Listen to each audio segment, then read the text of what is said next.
Менің есімде қалған мұғалім апай кадрда жүріңіз ғой. Оның қайсысы бірін айта берем. Тақырып қандай еді негізі? Все? Менің әрқашан есімде болатын және де сүйікті мұғалімім Түменбаева Нұрила Нұрғисақызы. Раиса Мустафина. Пришел наш директор Мазепа Марзахарович. History teacher Нұрхан ағай. Математика пәнінің мұғалімі Рзахия Смагуловна. English teacher Жұмагүл апай. Ең сүйікті мұғалім бұл тарих пәнінің мұғалімі Симбиева Эльмира. Мой любимый учитель это Бахбет ағай, учитель химии. English teacher at university. Her name was Қыпшақбай Нұрайым. Қабылова Шакизада Мажиевна, первый мой учитель. The teacher is Шырын Келеспаевна. Менің жүрегімде ерекше қалған мұғалім ол тарих пәнінен беретін Қаламбаев Асылхан ағай.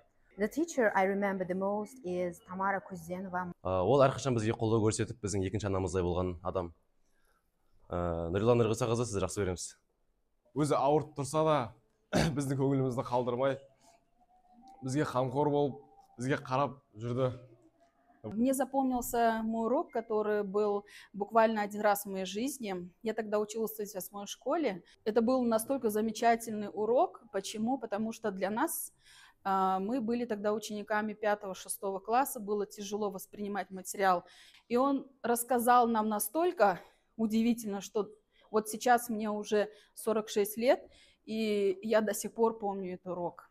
Ол кісінің математика сабағынан сабақ бергені, түсіндіргені, бәрі 45 жыл өтсе де мектеп бітіргенімізге әлі есімізде. Сол кезден әлі математиканы жақсы көреміз, сол математиканы сол тәсілмен әлі неше жыл өтсе де өзімнің балаларыма үйреттім, немерелеріме үйреттім.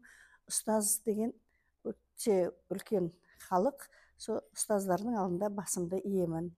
She is very kind-hearted and very honesty and fairness. I'm truly grateful for my teacher because she always says me mistakes are part of learning, and she also motivates us and believe our ability. Thank you for my favorite teacher, Шырын Келеспаевна. Мен 1992 жылы бірінші сыныпқа бардым. Сол кезде менің апайым Абишева Лиза апай болды. Ол кісі жақсы әріп танытып, мені 4-ші классқа дейін оқытты. 5-ші класстан бастап Шадиева Тоты апай болды. Ол кісі де 11-ші класты бітіртіп, жақсы білім алдым деп ойлаймын.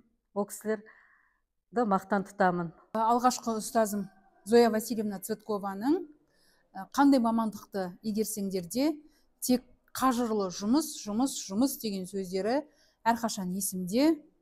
Почему? Потому что он очень творческий человек, очень активничает. Рядом с ним я чувствую себя уверенным. И он вдохновляет других работать химией и показывает опыты, и мы с ним рядом с ним всегда.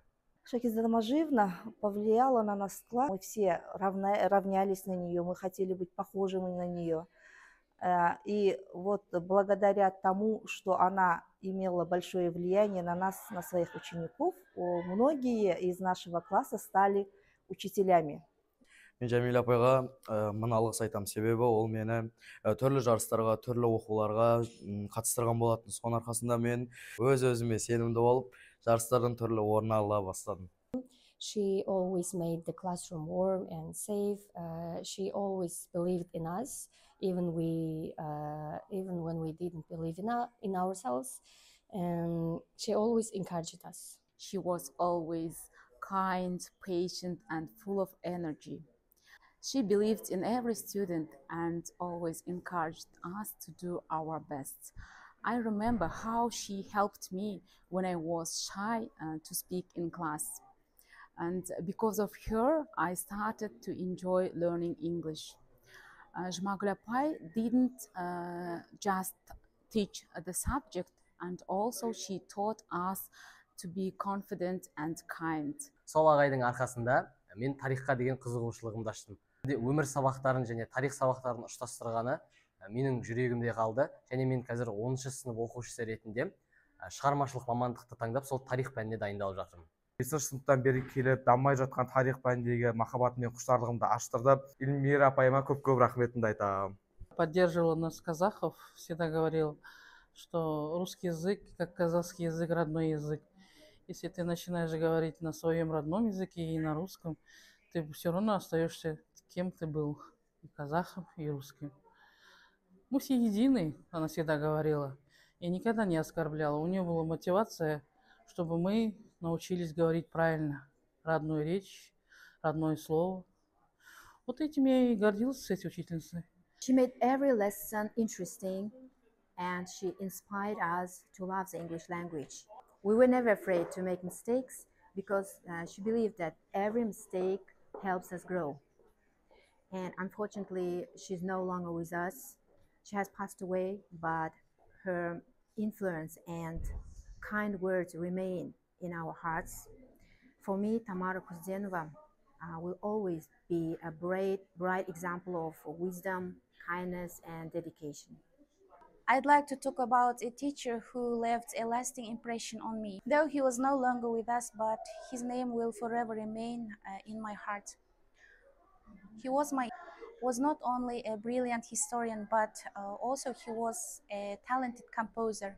He valued every single minute of his 45-minute lesson.